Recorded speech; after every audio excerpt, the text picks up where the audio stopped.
BPM অনুষ্ঠানের সভাপতি উপপরিচালক স্থানীয় সরকার ডাক্তার ফখরুল হাসান,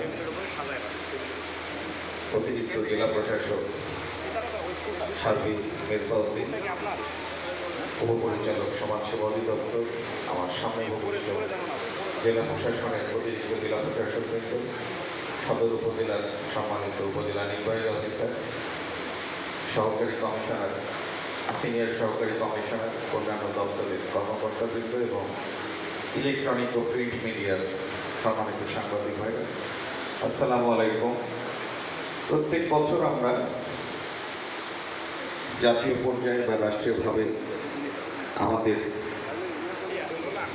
বাংলাদেশের শ্রেষ্ঠ সন্তান বীর মুক্তিযোদ্ধা, শহীদ বীর মুক্তিযোদ্ধা পরিবারের সদস্যদেরকে এভাবে সম্মানিত করার দুটি সুযোগ আমরা পাই, একটি 16ই ডিসেম্বরে এবং একটি 26শে মার্চ।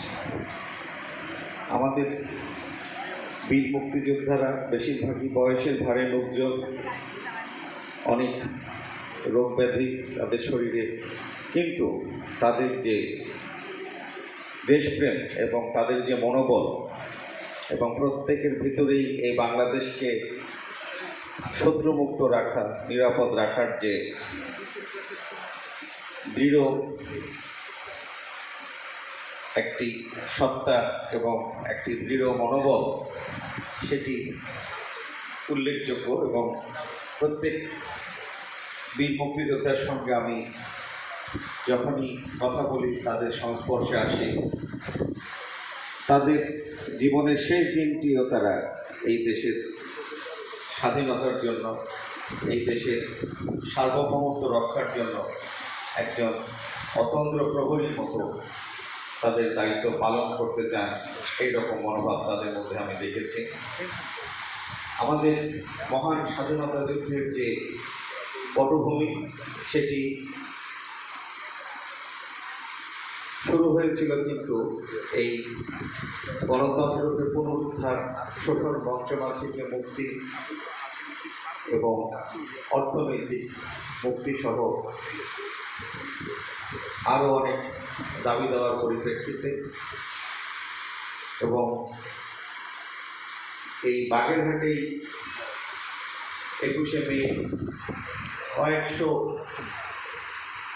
পরিবারকে হত্যা করা হয়েছে। আপনারা জানেন যে রামপালে 21শে মে একটি বড় ধরনের হত্যাযজ্ঞ চালানো হয়েছে। এরপরেও বিভিন্ন জায়গায় হিন্দু মন্দিরে অনেককে হত্যা করা হয়েছে। বাগেরহাটের বীর যোদ্ধারা এই এলাকায় যুদ্ধ করেছেন, জীবন দিয়েছেন, এই দেশকে স্বাধীন করেছেন। আমাদের সাধ্য নেই আপনাদের এর প্রতিদান দেওয়ার, শুধুমাত্র কিছু শ্রদ্ধা নিবেদন, একটু ফুলের ভালোবাসা, এই আপনাদের যে দেশপ্রেম, দেশের প্রতি যে ত্যাগ, সেটি এই সরকার এবং এই দেশ আপনাদের মৃত্যুর পরেও স্মরণ করবে। আমরা যারা এই প্রজন্ম এবং যারা নতুন প্রজন্মের মানুষ, নতুন প্রজন্মের যারা, তারা আপনাদেরকে দেখে দারুণভাবে অনুপ্রাণিত হয়। সম্মানিত উপস্থিতি, মুক্তিযুদ্ধের ধারাবাহিকতায় এই দেশে বিভিন্ন সময় গণতন্ত্র ভুলণ্ঠিত হওয়ার উপক্রম হয়েছে। 90-এর গণ অভ্যুত্থান, সর্বশেষ জুলাইয়ের যে ছাত্র জনতার অভূতপূর্ব বিপ্লব, সেখানেও রক্ত দিয়ে গণতন্ত্রকে পুনরুদ্ধার করা হয়েছে। এবং এই যে ত্রয়োদশ জাতীয় সংসদ নির্বাচন অনুষ্ঠিত হলো, সকলের সহযোগিতায় একটি সুন্দর নির্বাচন অনুষ্ঠানের মধ্য দিয়ে, মানুষের আশা আকাঙ্ক্ষা প্রতিফলনের মধ্য দিয়ে গণতান্ত্রিক সরকারকে পুনঃপ্রতিষ্ঠিত করা হয়েছে। বর্তমান সরকারের যে নির্বাচনী ম্যান্ডেট, সেখানে মুক্তিযোদ্ধাদের যে ভাতা, সেটি বৃদ্ধির বিষয়ে উল্লেখ রয়েছে। তাদের আরও সুযোগ সুবিধা বৃদ্ধি, মুক্তিযোদ্ধাদের পূর্ণাঙ্গ তালিকা, তাদের বিনিয়োগ সুবিধা, তাদের স্বার্থ সংরক্ষণের বিষয় কিন্তু এই সরকারের ইশতেহারে আছে।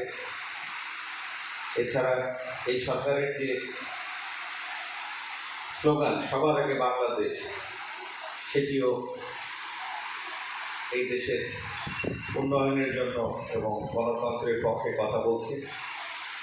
তো আপনারা আমাদের কে অভিভাবকের মতো আমাদের সঙ্গে কাঁধে কাঁধ মিলিয়ে সবসময় থাকবেন। আমরা বিভিন্ন অনুষ্ঠানে আপনাদেরকে আমন্ত্রণ জানাই, আপনারা আসেন, আমাদেরকে পরামর্শ দেন। আপনাদের উপস্থিতি আমাদের দারুণভাবে উদ্বুদ্ধ করে। আজকে এই 26শে মার্চ আমাদের মহান স্বাধীনতা দিবসে আপনাদের সংস্পর্শ পেয়ে, আপনাদের উপস্থিতি পেয়ে আমরা জেলা প্রশাসন এবং বাগেরহাটবাসী আমরা ধন্য হলাম। এবং আপনাদের যে কোনো প্রয়োজনে আমরা আমাদের সহযোগিতার হাত বিস্তৃত করতে পারলে আমরা কৃতার্থ হব। আপনাদের জন্য জেলা প্রশাসনের খুব সামান্য কিছু আয়োজন আছে, আমরা সেগুলি সুশৃঙ্খলভাবে আপনাদেরকে বিতরণ করতে চাই।